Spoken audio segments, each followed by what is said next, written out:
Welcome to the major news broadcast on OGTV. I am Adewale Dosumu. The highlights. Presidential Committee on Flood Assessment visits Ogun State. Acting President Osinbajo sacks DSS boss. U.S. President issues stern warning to Iran trading partners.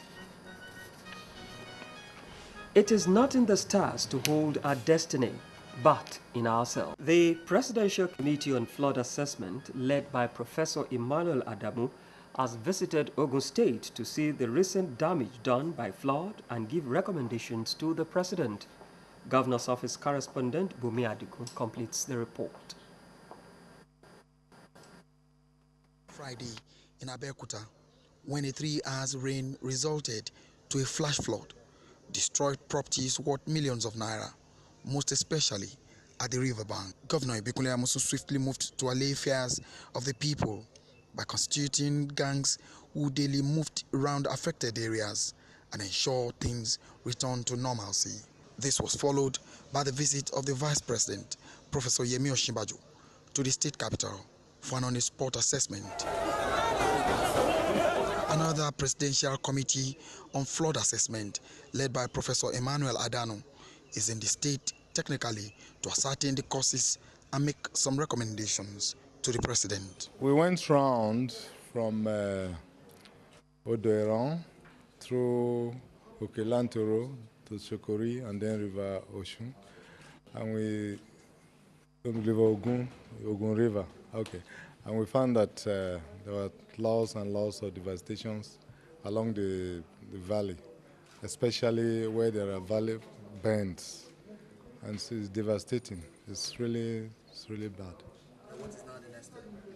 Well, the next step is for us to assess technically the profile of the river and know the integrity of the river and maybe make recommendations to government on how to train the river to convey such floods, because Abeokuta is a perfectly drained city and it drains to a valley, and you must control the drainage and train the river to convey such volume of water to River Ogun.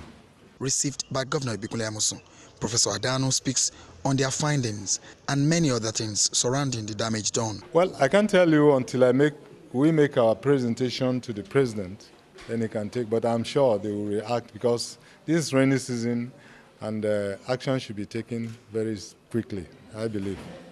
Commissioner for Environment in the state, Bolaji Oyeleye, also added that they expect the committee's feedback before the end of the month. The visit was more of technical assessment to see what can be done to mitigate against future occurrence. You've heard him speak. A lot of data has been collected for further analysis, and after which a final report will be written to the President. Well, we're looking at a few days from now. They've been given a deadline of 14th of August. From the Governor's Office, it's been Bumi Adigun reporting for OGTV News. Meanwhile, Ogun State government has described the visitation of the Presidential Committee on Flooding as apt and commendable, particularly as it is geared towards mitigating the effect of flooding across the state. Commissioner for Environment, Mr. Bolaji Oyeleye, while receiving the committee in his office, said the government was not relenting in its efforts towards averting reoccurrence of flooding, saying though it was a natural occurrence, but the effect could be minimized. Mr. Oyeleye assured that his ministry would continue to educate people to desist from building on waterways for easy flow of water, while frowning at indiscriminate waste disposal on water channels. Chairman of the Presidential Committee on Flooding, Professor Emmanuel Adamu, while inspecting the places affected by the flood in the state, said the rationale behind the inspection was to assess the level of havoc caused by the flood, take care of the disaster already caused, as well as provide solutions to abate future occurrence. Tributaries of some rivers that are conveying a lot of water, and unfortunately there are so many meanders, and at this point the water flowing is checked, it starts building back, and more water comes.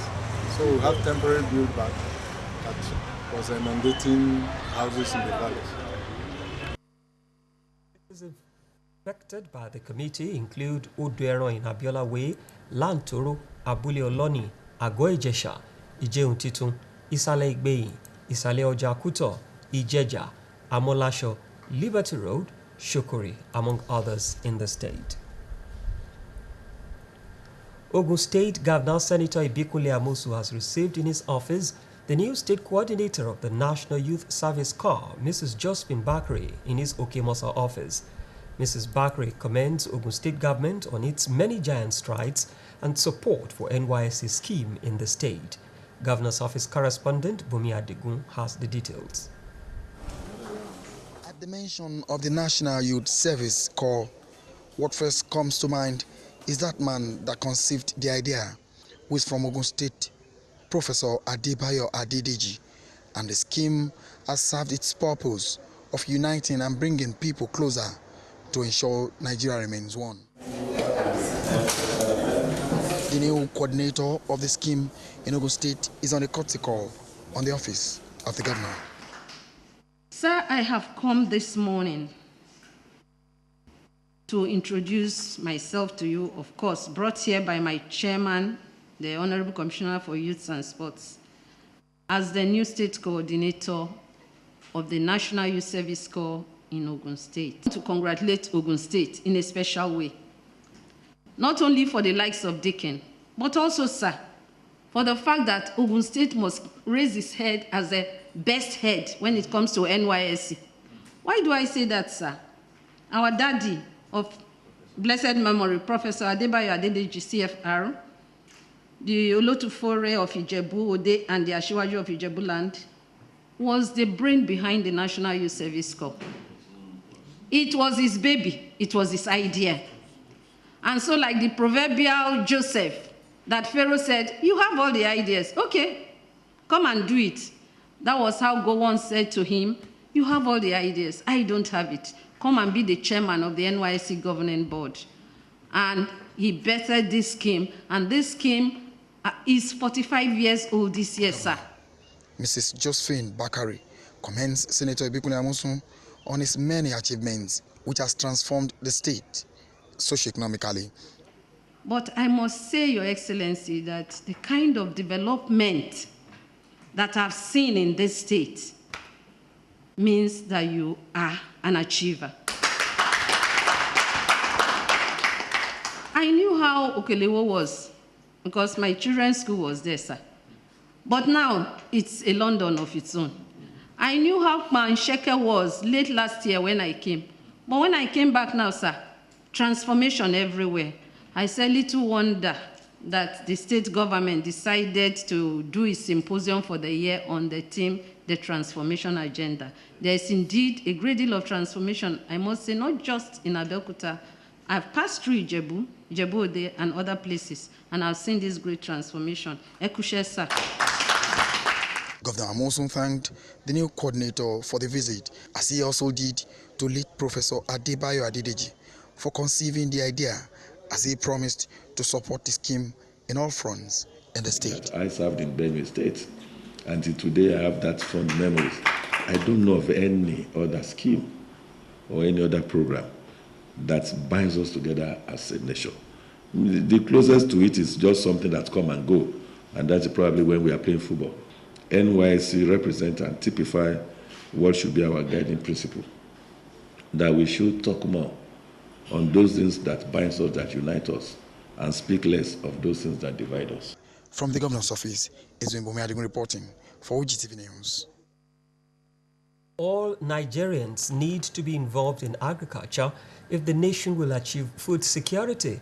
Minister of State for Agriculture and Rural Development, Senator Heineken Lokobere, made this submission as he rounds off his two-day visit to Ogun State.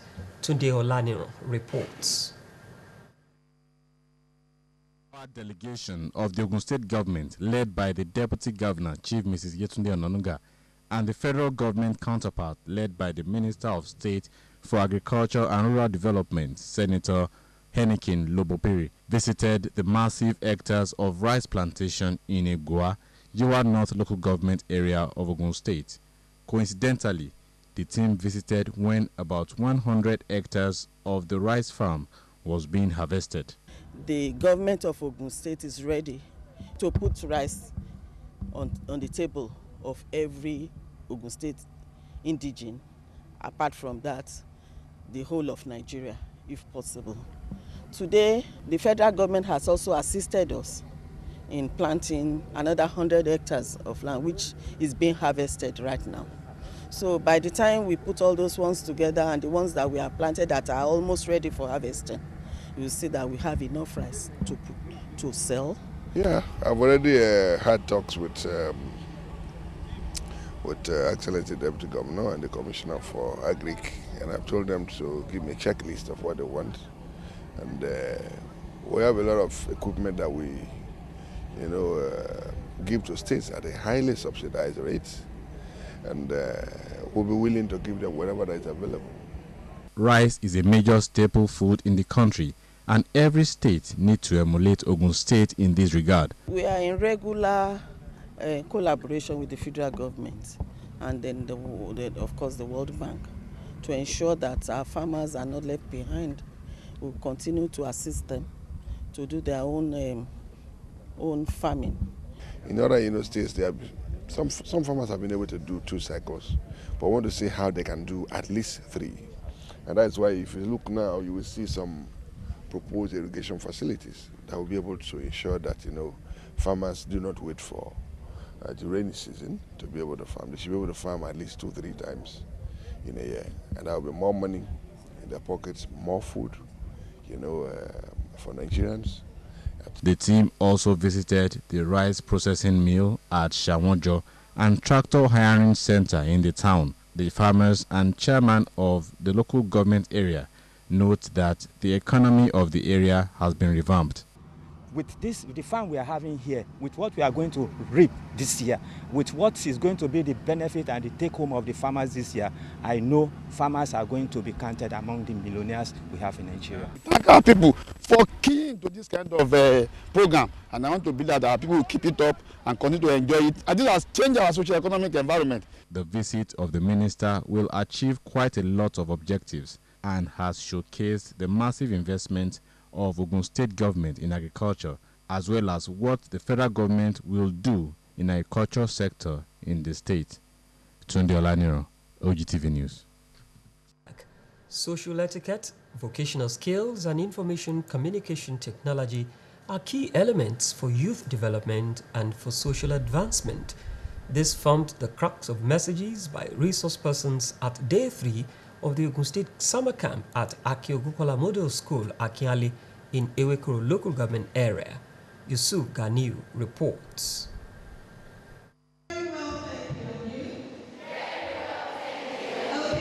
Education is generally regarded as a prerequisite for success. School and learning institutions have always been a platform for the education of an individual. Such platform is the Ogun State 2018 Summer Camp, which has activities like sports, vocational skills, social etiquette, information and communication technology, providing veritable means for campers to develop leadership traits in all ramifications. In their various lectures, resource persons charge campers to continue to avail themselves opportunities that will make them relevant in the society.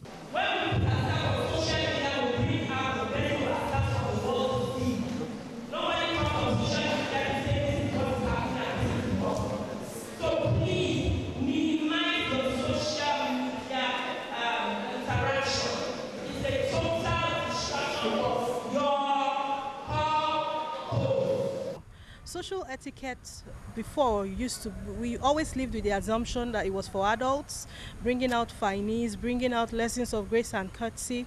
But these children have proven us wrong.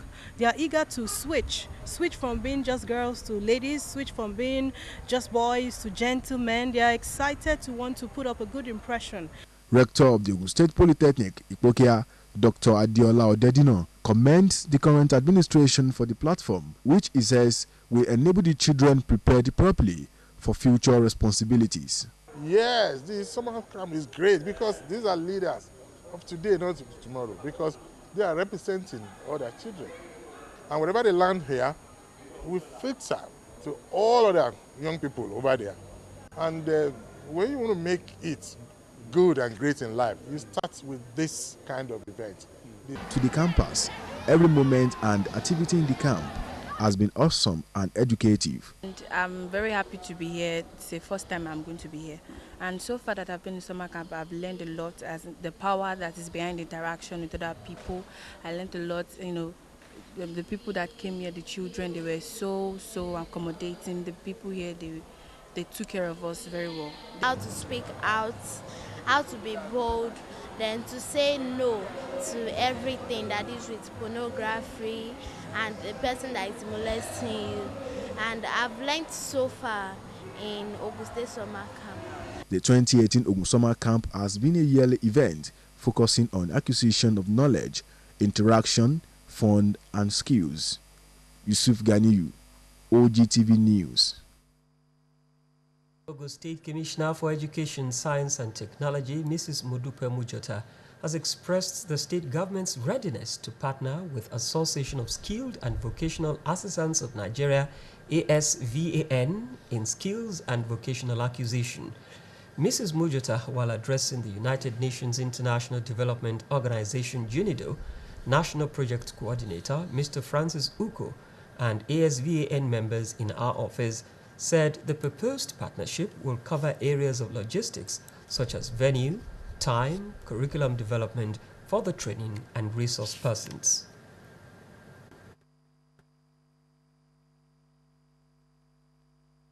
ASVAN is very important to us, both now and in the World Bank scheme, because part of what we're trying to do as a state is to professionalize the artisanal professions, to anchor the skills across board and the training curriculum across board, so that whether you are in a formal training program or an informal roadside program, we can determine what your minimum standards will be, having been trained in those two different areas. The Commissioner also commended UNIDO for being a positive reference on issues bordering on entrepreneurship and skills development.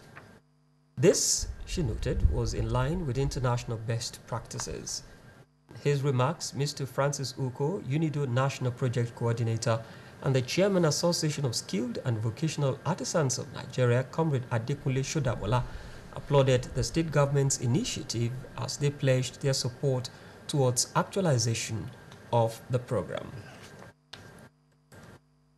Beneficiaries of NPower who have concluded their documentation exercise for Phase 2, 2017 of the Graduate Employment Scheme are to pick up their letters of deployment from Wednesday, 8th August at these designated places. For NTech that are BSc, LLB, Bachelor of Technology, they should report at the Zonal Offices of Teaching Service Commission TESCAM in each local government. For those under NTech, NCE, OND, HND, BA holders, they are to report to the State Universal Basic Education Board Suburb Education Authority Office in each local government, while NTech with Bachelor of Education, HND Engineering will collect their deployment letters at the Ministry of Education, Department of Special Duties, Okimoso, Abeokuta. For N-Health beneficiaries, they are to report to the Office of the Director, Primary Health Care in each of the local government. N-Agro beneficiaries who reside in Abeokuta South, Abeokuta North, Ifo, Iwekuru, and Odeda are to report to the Ogun State Agricultural Development Program, Ogadep, Abeokuta Zonal Office, Kotopo in Odeda Local Government. The Ogadep Ilaro Zonal Office, opposite State Hospital Ilaro, will serve as the center for beneficiaries in Ipokia, Yewa North, Yewa South, Imekwafo, and Adu-Dota. For those in Shagamu, Remo North, Ikene, and Obafemi Modi, they should report to Ogadep Office, Igbeba, beside Nigerian Merchant Navy Shagamu for their letters. Beneficiaries from Ijebu-Odi, Ijebu North, Odogbolu, Ijebu East, Ijebu Northeast, and Ogunwater Side are to report to Ogadep Ijebu Zonal Office extension works behind Mechanic Village, Ijebuode, are released by the Commissioner for Special Duties and Intergovernmental Affairs and Ogun State focal person for the federal government's social investment programs, Barrister Adeleke Adewolu, enjoins beneficiaries to adhere strictly to the directive. In a bid to ensure an effective and affordable healthcare delivery, the State Commissioner for Health, Dr. Babatunde Ikpaye, has made known the intention of Ogun State government to institutionalize community-based health insurance scheme for citizens. Dr. Ikpaye said this during a community health outreach program for drivers in Ado-Oduota local government area of the state. The commissioner stated further that primary health care was top priority to the present administration, as over 25,000 vulnerable members of the state have benefited from its community-based health insurance scheme tagged Araya.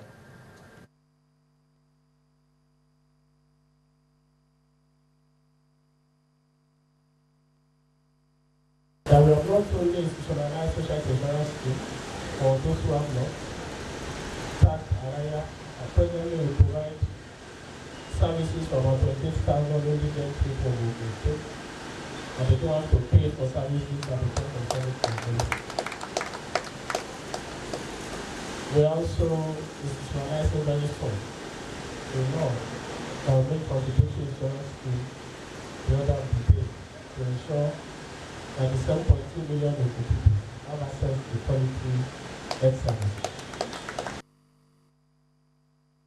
In the organization for its support, the health handler in the state urged the drivers to make use of the opportunity provided, saying this will not only save their lives but also reduce death rate caused by accident on the roads. Commercial activities in Mowe area of Ogun State, as well as protection of lives of residents, will continue to experience a boost with the effort to ease pedestrians crossing the Lagos-Ibadan Expressway. This is coming on the heels of the ongoing pedestrian bridge in the axis, which is nearing completion. Peter Falomo reports.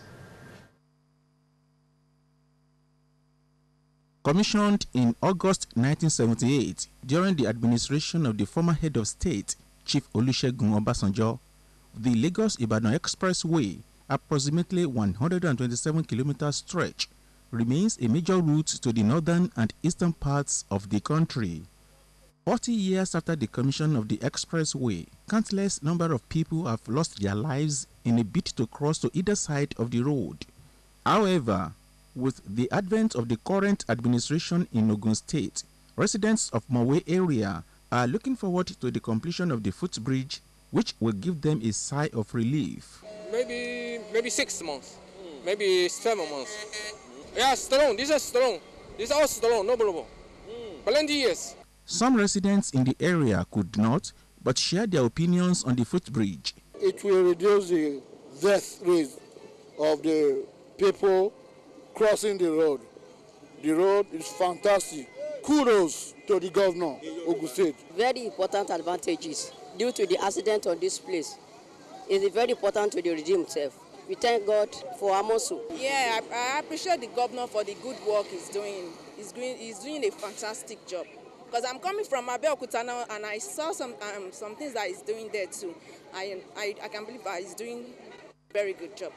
Olu of Igbeyin, Oba Festus Makinde, also lent his voice on what he describes as dividend of democracy. It's going to add more to our commercial venture. It will be easy for people to cross from one side to the another side. So on and so forth. We are going to, the advantage is very numerous.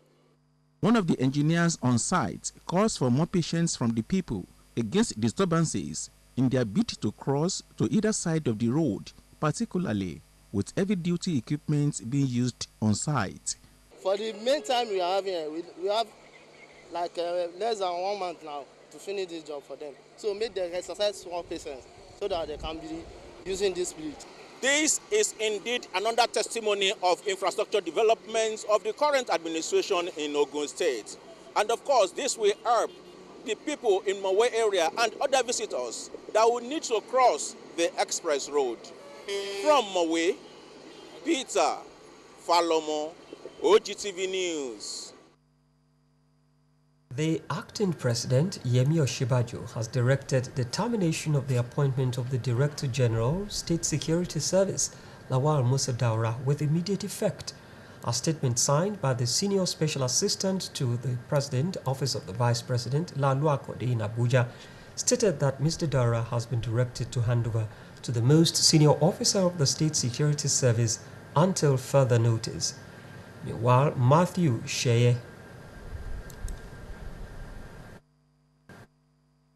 Sheyefa has replaced as the new Director General of the Department of the State Service.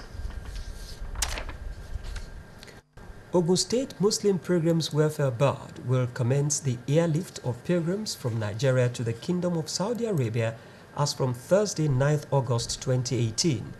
According to a statement by the Executive Secretary of the Board, Alhaji Abdulhakim Tunji Kalejai, the first batch is expected to assemble at the Board office at 12 noon on Thursday, 9th August, where their travel documents will be given to them. The statement adds that the State Governor, Senator Ibikuli Amusu, will address the pilgrims before their departure in convoy to the Hajj camp in Lagos same day. The second batch is expected to assemble at the Board's office on Friday, 10th August by 4 in the evening, followed by the third batch on Saturday, 11th August 2018 by noon, while the last batch is expected to be on the ground on Sunday, 12th August 2018 by 4 in the evening. Pilgrims are therefore expected to check their names on the notice board at Block B, ground floor, New Secretariat Complex, Governor's Office, Okemoso, Abeokuta, to ascertain the batch they will fall into. The Police Service Commission has said that it will not hesitate to flush out any policeman found to be indisciplined and incompetent. The statement by the Commission's head, Press and Public Relations, Mr. Ikechukwu Ani, said the Commission's chairman, Mr. Musliu Smith, disclosed this when a delegation from the West African Conflict and Security Team from the British High Commission and United States Embassy in Nigeria visited him. Smith said that recruitment and promotion in the force would henceforth be based on competence. The chairman said that the Commission was not comfortable with the current image of the Nigerian police that had continued to receive a lot of criticism from the public. He promised to reposition the force for optimum efficiency and effectiveness. Smith said that the Commission will soon hold a retreat to set an agenda for its workforce. Ivory Coast's jailed former First Lady Simone Gbagbo has been granted amnesty by the president in what he says is a move to foster reconciliation. In 2015, Mrs. Gbagbo was sentenced to 20 years for her role in the violence that followed the 2010 elections in which more than 3,000 people died. Her husband, Laurent Gbagbo, was on trial at the International Criminal Court for crimes against humanity. Mrs. Gbagbo was among 800 people that President Alassane Ouattara pardoned. The president said that through the amnesty, he wanted to bring about peace and proper reconciliation. The violence in 2010 in Ivory Coast, the world's biggest cocoa producer, was sparked by Mr. Gbagbo refusing to accept that he lost to a disputed election runoff to Mr. Ouattara. Mr. and Mrs. Gbagbo were arrested in 2011 after troops stormed a bunker where the pair had taken refuge in the main city, Abidjan. The European Union and United States have condemned violent attacks targeting the Zimbabwe opposition since election last week, as 27 supporters of the MDC party were released on bail.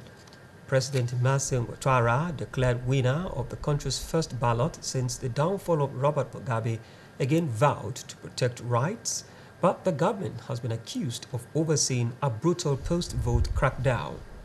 Last week's poll, which was marred by soldiers opening fire at a protest killing 6 people, was meant to relaunch Zimbabwe on the international stage and attract foreign aid and investment after the repression of the Mugabe era.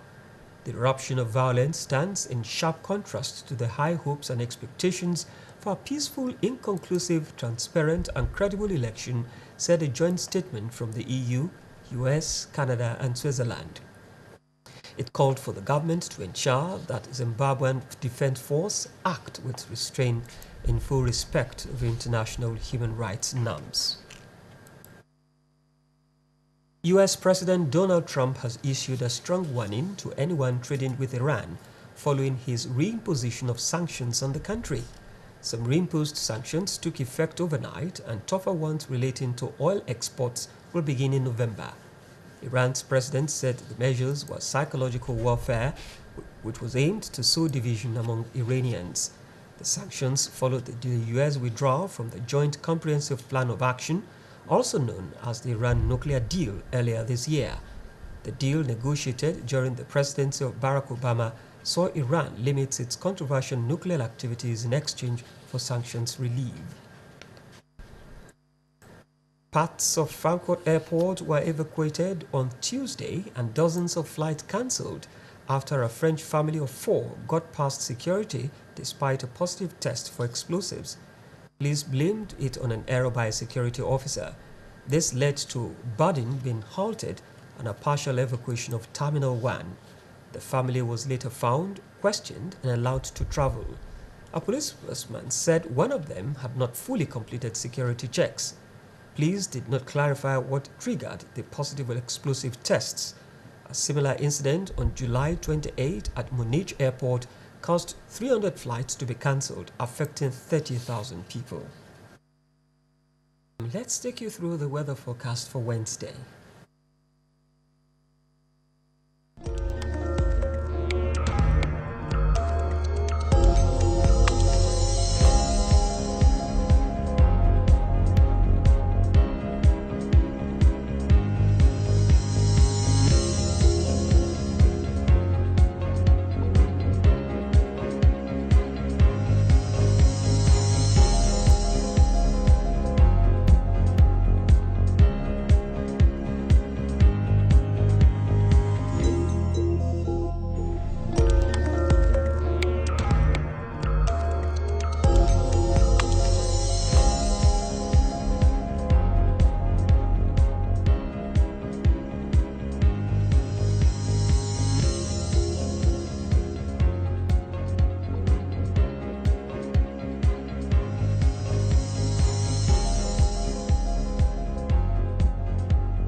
We pray that the weather will be kind to everyone.